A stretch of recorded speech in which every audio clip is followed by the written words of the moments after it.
confiance en ça. Premièrement, est-ce que c'est pour moi? OK, si c'est pour moi, d'abord, comment je vais chercher des outils pour pouvoir réussir? Fait que ça l'a vraiment aidé. Puis aussi, ce qui est drôle, c'est que mon père, à cause que dans la communauté haïtienne, il est quand même assez connu. Mais en même temps, des fois, ça fait un peu de pression parce que, OK, il faut vraiment que je le fasse bien parce que ça va aussi comme refléter que je suis la fille de mon père puis tout ça. Fait que il y a toujours ce côté-là que je veux toujours bien exceller, performer pour que mon père soit fier aussi.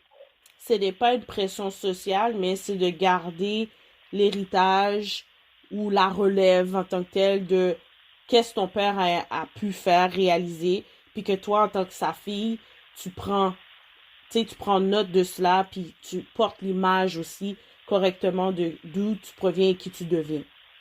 Oui, définitivement, parce que moi, je fais pas des événements à 2500 personnes. Là. Mon père, il fait des événements de 2500 personnes. C'est gros, là. C'est vraiment une grosse machine. Puis, tu sais, j'ai souvent eu l'opportunité de travailler avec lui, puis tout ça. Puis, c'est quelque chose, là. En plus, puis il a son entreprise, puis il fait de la radio. Fait qu'il est vraiment dans le milieu du entertainment, du divertissement. Fait que c'est sûr que, bon, je ne dis pas que c'est la relève, mais je dis définitivement que je suis extrêmement inspirée. That's good. Parmi les personnages que je vais te nommer, dis-moi laquelle qui est ta source de motivation, de distraction et de détermination pour toi. OK? Entre Cardi B, Maya Angelou et Beyoncé. Et ensuite, dis-nous pourquoi. Qui est ta source de motivation entre ces trois femmes-là? Je dirais que de motivation, je dirais... Mais pour de reste, c'est pas vraiment des femmes que je suis, mais tu sais, je connais leur histoire. Fait que je vais y aller de cette base-là. Fait que motivation, ce que j'aime de Beyoncé, c'est qu'elle en fait beaucoup. Fait, comme, c'est pas arrêté à juste chanter. Fait que moi, ça me motive de voir qu'à la fin de la journée, tu sais, oui, c'est important d'avoir plus qu'un revenu. Puis c'est le fun aussi de pouvoir exceller dans les talents qu'on a. Fait que, tu sais, elle a 2 lignes de vêtements, tu sais, elle fait la musique, elle a vendu comme un de ses shows à Netflix. Fait que c'est vraiment une businesswoman. Puis ça, je respecte ça à 100%. Fait que ça, c'est une motivation. Qui est ta source de distraction entre Cardi B et Maya Angelou? Aucune des deux. Donc, non, j'écoute vraiment pas du Cardi B. Fait que c'est vraiment pas une distraction. Puis Maya Angelou, ben, c'est pas vraiment une distraction non plus. Donc, entre le dernier volet qui est la détermination. Donc, si je comprends bien, Beyoncé, elle pourrait englober la motivation, la détermination, mais actuellement, qui tu pourrais nous dire qui serait ta distraction? Qu'est-ce que tu veux dire par là? Tu sais, quand je dis distraction, c'est comme si quelque chose va pop-up sur les réseaux sociaux, une nouvelle, un nouveau produit quelconque, puis que ça vient une distraction quand c'est cette personne-là. Comme tu fais comme, mon Dieu, qu'est-ce qui se passe? Telle affaire est arrivée. Exemple, Homecoming de Beyoncé, quand c'est sorti, c'était disponible sur Netflix. Oh my God, tout le monde est distrait. I gotta watch that show. I can miss that show. So, je vais aller voir. Donc, qu'est-ce que tu es en train de faire actuellement? Tu pourrais le remettre dans 30 minutes, 1 heure plus tard, parce que tu dois absolument aller voir c'est quoi ce contenu-là, genre. Est-ce que tu aurais quelqu'un en tête? Moi, c'est vraiment quelqu'un qui me distrait sur les réseaux sociaux quand je suis en train de scroll. C'est Dana Chanel. C'est une entrepreneur chrétienne. Puis, j'aime tellement le message qu'elle véhicule. J'aime sa position en tant que femme chrétienne entrepreneur. Elle est très transparente. Elle est vraiment comme... Elle n'a pas froid aux yeux. Puis, j'aime beaucoup sa foi en Dieu aussi dans tout ce qu'elle entreprend. Fait que Dana Chanel, c'est vraiment quelqu'un comme... Des fois, je peux passer au moins un bon 20-30 minutes à regarder ses vidéos. Puis de ce qu'elle parle de son entreprise. Fait que, ouais. Si elle avait été dans tes choix, ça aurait été mes 3. Ça aurait été Dana Chanel, distraction, motivation, inspiration. That's good.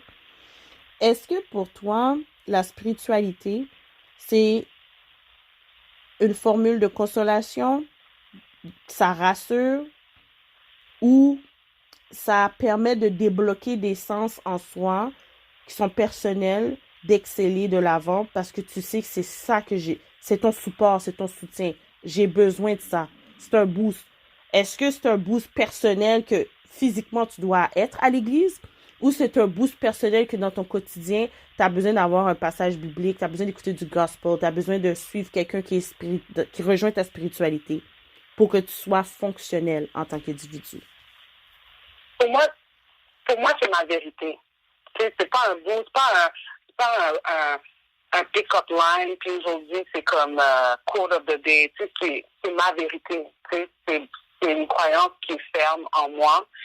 Puis, oui, pour moi, c'est important d'avoir la parole à chaque jour. Oui, c'est important pour moi de me rappeler les promesses de mon Dieu. J'y crois. Comme je dis, c'est ma vérité. Puis, comme l'expérience que j'ai, comme moi, il y a personne qui m'a convaincue là de mettre de mettre ma vie, de la remettre dans les mains de Dieu. C'était vraiment avec ce que moi j'ai vécu, tu sais.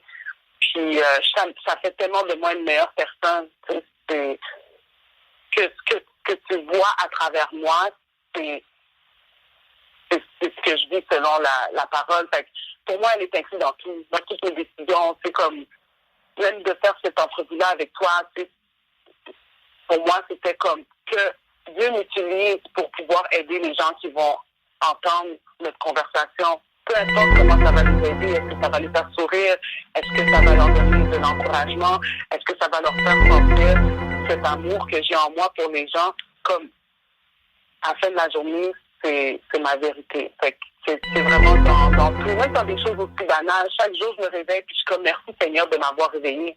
Parce que sans un souffle dans mes poumons, je suis rien, je suis éteinte, tu sais. Fait que ça me rend vraiment humble. Ça me garde vraiment comme humble à chaque jour que my God, que quelle chance de pouvoir être en vie puis de pouvoir vivre de mes passions, de mes rêves. C'est comme quelle chance que tu m'as choisi moi pour faire ton entrevue. C'est comme combien de personnes qui existent à Montréal puis tu m'as choisi moi. Fait que moi je suis tellement reconnaissante puis je te souhaite d'être bénie là-dedans aussi, de prendre ce temps-là, puis tu te mets de côté, puis tu mets en valeur une autre femme, tu sais, que ça te revienne, tu sais.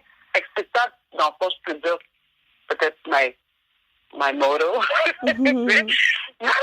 Ma façon de voir les choses, c'est ça, c'est d'être reconnaissante à chaque jour, puis de rien prendre pour acquis, puis la vie est belle. Même quand il y a des mauvaises choses, tu sais, tout le monde vit des mauvaises choses. La dernière chose que je veux, c'est que quelqu'un écoute notre conversation puis dit Taina, c'est comme elle vit dans un rêve puis tout ça. Non, tu sais, mais tu sais, tant qu'à passer à travers ce que j'ai vécu de mal, pourquoi pas, tu sais, trouver des solutions puis passer à travers ça puis comme j'ai dit quand j'ai parlé plutôt de cicatrices, tu sais, de ma cicatrice, je peux aider quelqu'un d'autre. Tu sais, je te dis voici ce que j'ai vécu, voici comment j'ai passé à travers. Fait que je comprends ce que tu vis. Voici ce que je te propose, mais à la fin de la journée, ça t'appartient, si tu veux, passer à travers ta situation ou si tu préfères rester dedans parce que la douleur, pour l'instant, tu veux la ressentir. C'est bon comme ça, je veux ressentir ma douleur, pour pas l'oublier. Non, moi, au contraire, je suis comme, c'est quoi le moyen le plus rapide que je peux sortir de là? Tu sais? Fait que c'est ce que ma relation avec Dieu fait. Tu sais? C'est que ça fait qu'à chaque jour, peu importe ce qui se passe, je me repose là-dessus, je me repose sur cette... Moi, je la vois comme une vérité, donc je me repose sur sa vérité, puis je me dis comme, comment tu peux m'aider dans telle situation? Ou comment je peux aider telle personne dans telle situation? Ou est-ce que cette situation-là, elle est pour moi? Tu sais, c'est fun parce que c'est une relation, il y a un échange, c'est pas juste comme, moi, je veux ça, je veux ça, je veux ça, je veux ça, mais ça ne veut pas dire tout ce que je veux, c'est bon pour moi. Ça ne veut pas dire chaque direction que je vais aller, c'est bon pour moi. Fait que moi, je sens que cette relation-là crée que je suis jamais seule, tu sais, que j'ai quelqu'un qui veut mon bien tout le temps. Fait que ça répond à ta question. Si tu aurais un conseil à donner, comme premièrement, j'aimerais dire merci pour ton ouverture sur ta façon de vivre ta spiritualité. Aussi, merci d'avoir accepté, puis d'avoir compris le but derrière le pourquoi que je le fais. Et ça va amener à ma question actuelle, c'est si tu aurais un conseil à donner à n'importe qui, exemple, qui aurait peut-être une mauvaise idée de qui est Taina, je crois, qui est Candice Fuego. Quel conseil que tu pourrais donner en tant que femme entrepreneur en 2020, là, comme on le voit, là, qu'est-ce qui se passe, là, Ouais. sur les réseaux sociaux, dans le showbiz, dans l'entrepreneuriat, certains qui prennent le mot compétition pour destruction au lieu de voir Mhm. compétition pour se connaître, se découvrir davantage. Mhm. Quel conseil Mais si je pourrais-tu peux, donner? j'aimerais ça en donner deux parce que un, c'est comme difficile. C'est comme deux qui vont ensemble. Mais c'est C'est quoi? ça. Donc, selon toi, quel conseil tu pourrais donner à n'importe quelle femme, n'importe quel homme qui pourrait nous écouter, puis que Ouais. présentement, ils auraient une ou des personnes qui n'aiment pas, qui ne suivent pas, ou qui ne tolèrent pas, ou qui suivent, qui approuvent pas, qui n'encouragent pas, de comprendre qu'est-ce qu'on essaie de changer actuellement comme dîme dans la communauté. Bon, vraiment, je pense pas qu'il y a personne qui nous aime pas. Fait que moi, j'enlève déjà ça de l'équation. Puis, that's the case, ça leur appartient, puis c'est correct qu'on les aime pareil. Fait que mes conseils, ce serait, premièrement, de toujours avoir du recul. C'est la première chose. Peu importe, c'est parce que le recul, ça va englober tellement de choses. Ça va enlever le jugement, ça va enlever la comparaison, ça va enlever l'insécurité. C'est quand tu rencontres quelqu'un ou quand tu vois quelque chose sur les réseaux sociaux, aie du recul. C'est comme, si c'est pas pour toi, c'est correct. Swipe, scroll up. Ou si une personne que tu as rencontrée, puis tu es comme, ah, j'ai pas aimé ma rencontre avec cette personne-là, ok, aide de recul, tu peux dire comme peut-être c'est moi qui a pas aimé, peut-être que c'est la personne, j'ai pas aimé ce qu'elle m'a dit, mais en ayant du recul, je peux dire, ok, là, tu as deux choix en ayant du recul. Tu peux aller voir la personne puis demander, moi je suis genre comme ça, est-ce que j'ai mal compris quand tu as fait tel commentaire, puis la personne te dit, eh ben non, c'est tellement pas ça que je veux dire, there you go, c'est déjà réglé. C'est réglé!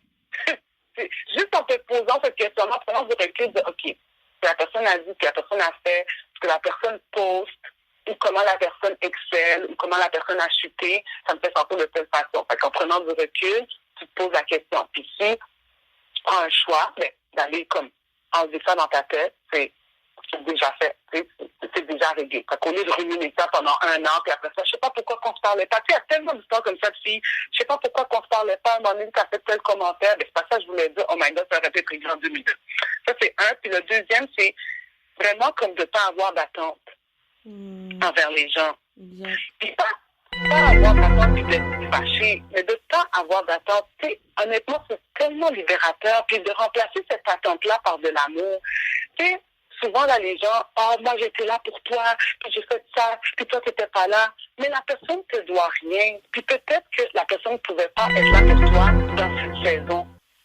C'est juste ça. C'est pas parce qu'elle veut pas. Elle n'était pas capable. Puis c'était peut-être mieux qu'elle soit pas là parce que peut-être son état d'âme qu'elle avait présentement aurait été nocif pour le support que tu avais besoin. Fait que de remplacer ça par de l'amour, peut-être c'est quoi, c'est correct si t'étais pas là. Parce qu'à la fin de la journée, je sais qu'est-ce que je représente pour toi.